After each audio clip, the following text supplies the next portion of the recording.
नमस्कार दोस्तों, मेरा नाम है प्रदीप चौहान। बात समझनी है तो पूरी सुननी होगी।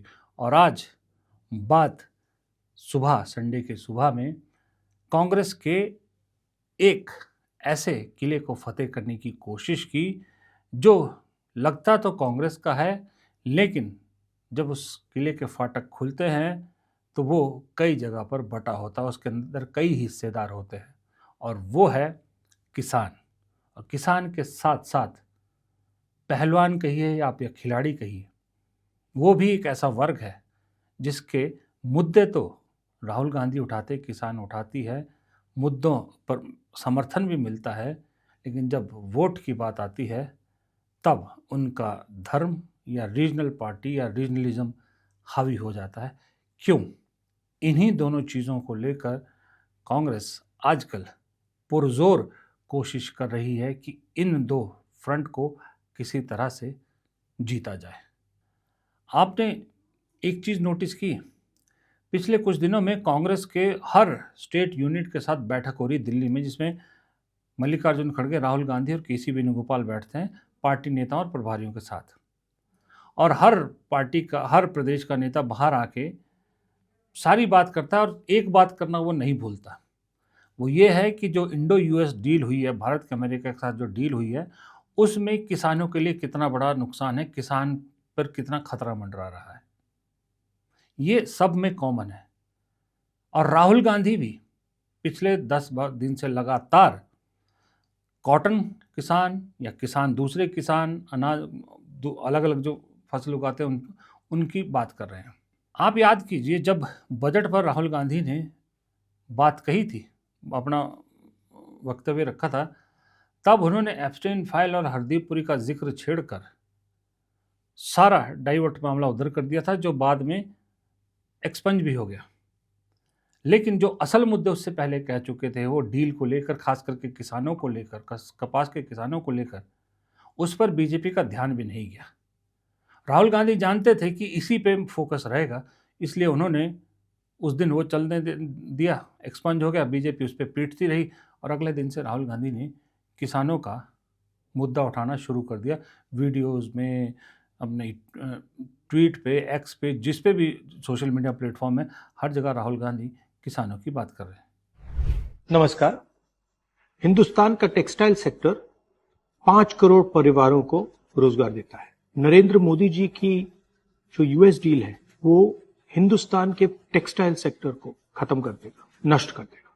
ये बात नरेंद्र मोदी जानते हैं और पूरा हिंदुस्तान जानता है। मैंने पार्लियामेंट हाउस में समझाया कि बांग्लादेश को फ्री पास, 0% टैक्स, और हिंदुस्तान को 18% टैक्स। इसका नतीजा होगा कि बांग्लादेश की टेक्सटाइल इंडस्ट्री हिंदुस्तान की टेक्सटाइल इंडस्ट्री को खत्म कर देगी। नरेंद्र मोदी जी के एक मंत्री ने बोला कि अगर हम भी यूएस कॉटन इंपोर्ट करेंगे तो हमें भी वो फायदा मिलेगा। मगर सच्चाई है कि हमारा कॉटन बांग्लादेश जाता है, हमारा कॉटन हिंदुस्तान की टेक्सटाइल मिलों को चलाता है। तो अगर हमने बांग्लादेश का रास्ता चुना तो हमारे पूरे के पूरे कपास के किसान और कॉटन की इंडस्ट्री खत्म हो जाएगी, और अगर हमने नहीं चुना तो हमारी टेक्सटाइल की इंडस्ट्री खत्म हो जाएगी। ये सच्चाई है। पीयूष गोयल जी, झूठ मत बोलिए। इसलिए मैं इसको सरेंडर कहता हूं, क्योंकि ये डील या तो कपास के किसान को मारेगा, या टेक्सटाइल इंडस्ट्री को मारेगा, या फिर दोनों को उड़ा देगा। इनके मंत्री को यह भी नहीं मालूम कि बांग्लादेश अब हिंदुस्तान से कपास नहीं खरीदेगा और उन्होंने निर्णय ले लिया है कि वो यूएस से कॉटन इंपोर्ट करें। ये है यूएस डील, नरेंद्र मोदी जी की डील। तो बात साफ है, राहुल गांधी अब इस इंडो यूएस डील से सबसे ज़्यादा इफेक्टेड जो हैं वो किसान वर्ग को साथ लेना चाहते हैं, उनकी बात करना चाहते हैं। उसमें कपास के किसान हो चाहे दूसरे किसान हो, ये एक नैरेटिव कांग्रेस वहाँ से निकाल रही है। और किसानों के मुद्दे को लेकर पूरे देश भर में कांग्रेस के नेता, आपको मालूम है, जगह जगह के प्रदर्शन कर रहे हैं, प्रेस कॉन्फ्रेंस कर रहे हैं, कांग्रेस की बात रख रहे हैं। क्या कांग्रेस किसानों को अपने साथ लाना चाहती है? जाहिर सी बात है, दिख रही है कोशिश। लेकिन ये तो कांग्रेस ने पहले भी की थी, किसान आंदोलन के टाइम भी कांग्रेस साथ थी, लेकिन जब बात वोट टलने की आई तो वो किसानों का वोट कन्वर्ट नहीं हुआ, कांग्रेस को तो नहीं पड़ा। क्या वजह है?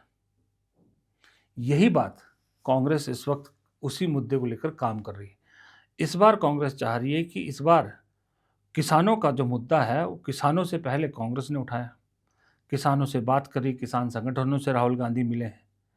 वो इस बार ये पूरी एहतियात बरत रही है कि इस बार कांग्रेस हवा हवाई न रहे। इस बार अगर किसान की बात कर रही है तो किसान को एहसास दिलाइए कि आप सचमुच खतरे में हैं और आपको खतरे से निकालने के लिए बीजेपी का अल्टरनेट सिर्फ और सिर्फ कांग्रेस है।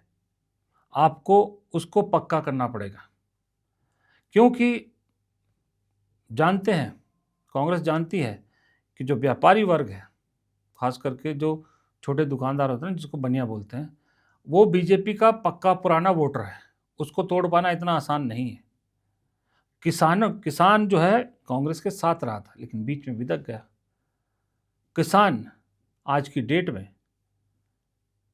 कभी इधर की सोचता है, कभी उधर की सोचता है, या फिर वो रीजनल पार्टीज में बंट जाता है। कांग्रेस चाह रही है कि ना सिर्फ बीजेपी से बल्कि जो रीजनल पार्टीज दूसरी हैं उनके चंगुल से भी छुड़ाया जाए और किसानों को अपने साथ किया जाए। अब जैसे किसान, जब आप पंजाब, हरियाणा, पश्चिम उत्तर प्रदेश की बात करो तो वहाँ दो चीज़ें बिल्कुल सामने आती है, किसान, एक पहलवान। ये दो पहचान है। पहलवान के मुद्दे पे आपको याद है विनेश फोगाट के मुद्दे पर कौन पार्टी थी जो लगातार उसके साथ थी? वो कांग्रेस ही थी। हालांकि जिस हरियाणा में उसका असर देखना चाहिए था वहाँ नहीं हुआ। जहाँ पहलवानों की फैक्ट्री कही जाती है वहाँ कांग्रेस को उसका इतना फ़ायदा नहीं हुआ। लेकिन वो हरियाणा के इलेक्शन की तो कहानी ही कुछ और है, आपको मालूम है, उसमें कई फैक्टर्स हैं। लेकिन विनेश फोगाट आज की डेट में कांग्रेस की विधायक है। आज विनेश फोगाट के बारे में आप लोगों को शायद नहीं मालूम होगा, बहुत से लोगों को। वो जो खेल से जुड़े जितने भी लोग हैं ना, मतलब खिलाड़ी हैं, ये उनके बीच जाके चुपचाप से काम कर रही है। जिन जिनको कहीं कोई दिक्कत है उन दिक्कत को समझने की कोशिश कर रही है, जिसमें सबसे बड़ा पोर्शन पहलवानों का है। पहलवान सिर्फ हरियाणा में नहीं है, पंजाब में भी हैं, पश्चिमी उत्तर प्रदेश में भी है, महाराष्ट्र में भी है, उसी तरह दूसरे खेल से जुड़े लोगों से भी है। तो जब आप इन जिन राज्यों का मैंने जिक्र किया, इन राज्यों में जब जाते हो, जब आप वहाँ देखते हो, लोग कहते हैं कि हमारी पहचान है माटी, किसान और पहलवान।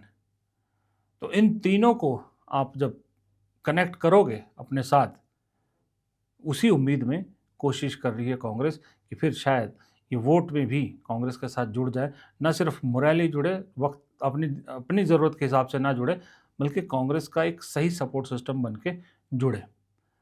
अब ऐसे में राहुल गांधी को भी कांग्रेस आज बीजेपी, आपको मालूम है, जगह जगह तंग कर रही है। कभी वो सुल्तानपुर में होते हैं तो कभी महाराष्ट्र के भिवंडी में। वो कई मामलों को फेस कर रहे हैं, जगह जगह अदालतों में जाना पड़ रहा है। लेकिन ये तो राहुल गांधी ने खुद भी कई बार कहा है कि वो डरते नहीं हैं ऐसे मुकदमों से। जितने मुकदमे चाहें उतने मुकदमे हो जाएं, वो इनसे डरते नहीं हैं। लेकिन फिर भी एक मैसेजिंग के लिए कांग्रेस इसको भी बहुत सही तरीके से इस्तेमाल कर रही है। राहुल गांधी एक ऐसे शख्स है, वो डरने वाले नहीं है।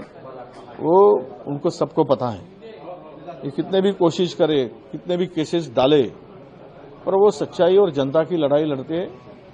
और इस देश की प्रगति के लिए, इस देश की उन्नति के लिए, देश के संविधान पे देश चलने के लिए, देश की डेमोक्रेसी को यहाँ पे मजबूत रखने के लिए और किसानों को हक दिलाने के लिए हमेशा उनकी लड़ाई जारी है। वो लड़ते रहेंगे, ऐसे चीजों से वो डरेंगे नहीं। हमें ये दरअसल कांग्रेस अब सीख नहीं गई, सीख गई काफ़ी हद तक कि किस चीज़ को कैसे भुनाया जाता है। मोदी जी से ये चीज़ ज़रूर सीखनी चाहिए कि हर चीज़ को अपने फेवर में कैसे बताया जाए, मतलब झूठी चीज़ों को नहीं। वहाँ तो बहुत सारी झूठी चीज़ें भी चलती है, वो विश्व गुरु 56 इंच डिग्रियाँ, वो नहीं बोल रहा मैं। जो सही में है आज की डेट में गोदी मीडिया ने माहौल ऐसा बना दिया है कि कोई खबर है, मैं सीधी खबर आपको बताऊंगा तो आपको पसंद नहीं आएगी, किसी को पसंद नहीं आ रही। लेकिन उसी खबर को अगर मखमल में लपेट के परोसा जाए तो हाथों हाथ बिकती है। यही चीज़ पॉलिटिक्स में अब कांग्रेस को करनी पड़ी, क्योंकि बीजेपी यही करती रही। इतनी सी कामयाबी को मखमल में लपेट के इतना बड़ा करके दिखाती है। आज की डेट में कांग्रेस भी यही चाह रही है कि छोटी छोटी चीज़ें जो वो कर रही है या जो फेस कर रही है, जो उनके खिलाफ हो रहा है, उसको थोड़ा सा बड़ा करके, बड़ा उसका वो रूप दिखा के पब्लिक में एक वो जगाई जाए, एक सिंपैथी नहीं कहेंगे उसको, क्या कहेंगे आप, पब्लिक में एक सेंटिमेंट जगाया जाए कि देश का सबसे बड़ा नेता यानी नरेंद्र मोदी राहुल गांधी से डरता है, इसीलिए अपनी एजेंसीज को आगे करता है। फिलहाल इस वीडियो में इतना ही। वीडियो पसंद आए तो लाइक कीजिएगा, शेयर कीजिएगा और कमेंट बॉक्स में अपनी राय दीजिएगा। प्रदीप चौहान को दीजिए इजाज़त। नमस्कार।